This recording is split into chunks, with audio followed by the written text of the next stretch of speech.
Hey yo, what's going on, fam? Welcome back to B-Ball Days. Yo, life threw me a little bit of a curveball for the last couple of weeks, but I'm back on the mic.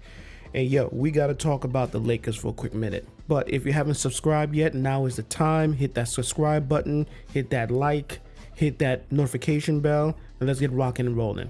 So yo, the Lakers got a big win, which is pretty crazy thinking about that, given that we have not even played 10 games yet in the NBA. But they got a big win against the Suns, which was really crucial given the fact that they lost some games against some teams they shouldn't be losing to, Orlando and Houston. By the way, those teams are coming. So heading into this in-season tournament game, which by the way, I'm still on the fence about, honestly. They were desperate for a win. The struggles were real, especially given the fact that in the first quarter, they were not looking good and they were getting killed on the boards. So here comes Coach Ham changing things up because it's early. It's time for experimentation, especially when things ain't going right. And by ain't going right, I mean some historic boop.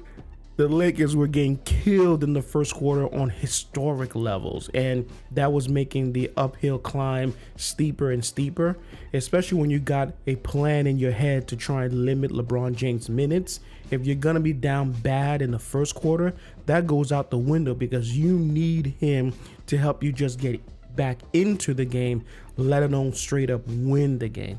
So changes had to be made, and it looks like the changes were good. Some of the changes we were actually looking for them to make, probably a couple of changes that they should have started the season with. Either way, they look good. So let's talk about it for a quick minute. So they put Cam Reddish in the starting lineup. Now, I'm a Knicks fan, and yes, you should pity me. I've always liked the idea of Cam Reddish when he was on the Knicks, but I had to face reality and just admit that he's just not consistent. I was supposed to make a video at the beginning of the season, probably a little bit before the beginning of the season, where I was going to talk about the make or break players for this season, and Cam was definitely going to be in that video. But still, dude is long, pause, plays very good defense, and shoots the three pretty well, at least the corner three, which you can make work when you have LeBron on the floor, because even in year 21, which is crazy to say out loud, he can still drive and kick with the best of them. So even if Cam isn't going to give you great percentage all around the three-point line, and let's be honest, there's only a few players in the league who can do that, he's still going to give you a pretty good percentage from that particular corner, and that's all good. Plus, it was that three from the corner from Cam that basically iced the game, so you got to give it up. So putting Cam in the starting rotation worked, but I don't know that he's going to be in the starting rotation for long, because I do think Gerald Vanderbilt is just a better version of Cam Reddish, but still it works, so we got to give it up to Coach Ham for coming up with it and making that change.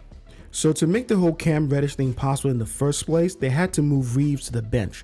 Now this was a solid move in retrospect, but I'm sure that's not what they were thinking of when they signed this kid to $56 million in the offseason. Still, you gotta do what you gotta do. Plus, Reeves and Russell in the starting rotation just was not working. They both need the rock in their hands to make things happen. Plus, neither one of them is a lockdown defender. That's not their game.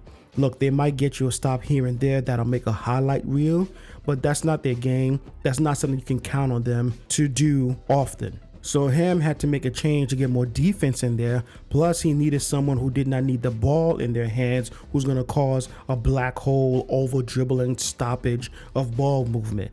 So you put Reeves on the bench. You put D'Lo at point, which is something that he's done in the past and kind of excels at. And you got Reeves with the second unit, giving that unit some juice, leading that unit with his shot creation and a little bit of playmaking. Look, he did get 7 assists against the Suns, so it isn't like he can't find the open man when he needs to. On top of that, in the past 5 games, Russell and Reeves on the floor together was averaging about 35 points. But in this one game, when you separated them, you got 34. So if you can get that kind of points from both of them and still get better defense with Cam in the rotation instead, and get a little bit better ball movement, that's a recipe for success. I mean, maybe Reeves turned into your own version of Manu, but hey, Manu's a Hall of Famer, so you can't count on that. Now, all these changes were nice and all, but the Lakers' struggles in the first quarters are still here. They're still with us. It's a persistent issue. Opponents outscore them by an average of 33 points compared to their 26 points in the first. So despite all the lineup changes aimed at addressing these early game problems, we are still here. We still got them. Stubborn as, it was a win against the Suns, but the Suns still scored 34 points while the Lakers only managed about 25 points on their own. That's not good. That's not going to make anything happen long term. I think in order to address this, they're going to need to do a couple of things. First, they got to stop with these threes. These threes are not working for them. They don't shoot enough of them, and the ones that they do shoot, they don't make them at a good clip. They're just breaking threes out there, and it's not looking good for anyone involved. They got to relax with that for a little bit, at least until they get into a nice groove and get some players back. Instead, I think they need to go inside with AD more, especially in the first quarter.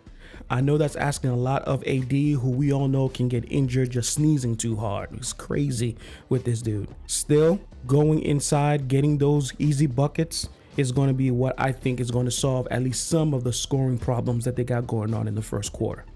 Second, they need to find some way to get AD and Christian Wood on the floor at the same time in the first quarter more. Christian Wood is a very good rebounder, both on the offense and the defensive glass. So that means on the defensive side, he's getting you that rebound, he's kicking it out, and he's going to help you get on a fast break, which the Lakers are not bad at. They're top 10 right now in fast break points.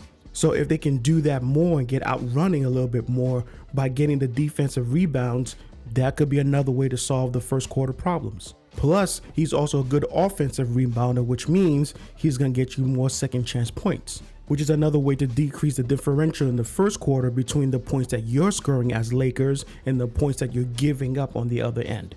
Now, last but not least, they just got to play harder. Now, I know that just sounds basic as hell, but they just got to get out there and play harder, because right now their pace is horrible, and pace really is all about effort. You got to get out there, you got to grind, you got to put in that energy.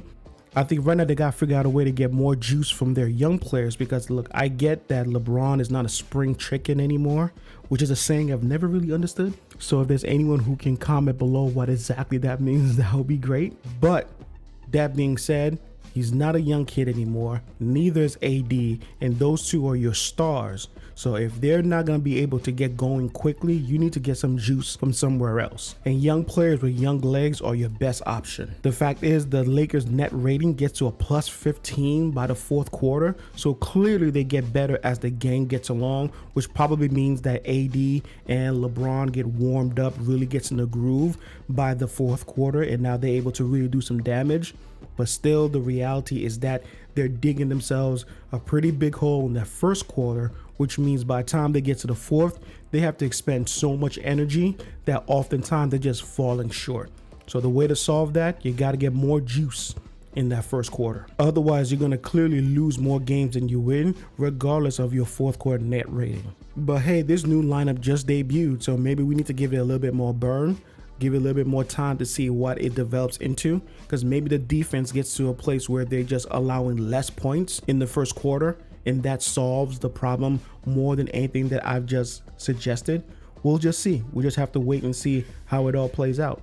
I don't know that you can always count on Cam to give you that kind of output, but you know he's going to give you the defense regardless. And maybe if you could scheme things a little bit more so that he gets into the glass more and get you more rebounds in the first quarter, that can be another way to solve it as well. But either way, we're going to see how this new lineup goes, because I'm sure Ham is going to go with it for a couple of games, and we'll be right back to talk about it and see where we are in a couple of games. So let me know what you think in the comments, like and subscribe, and I'll talk to you guys later.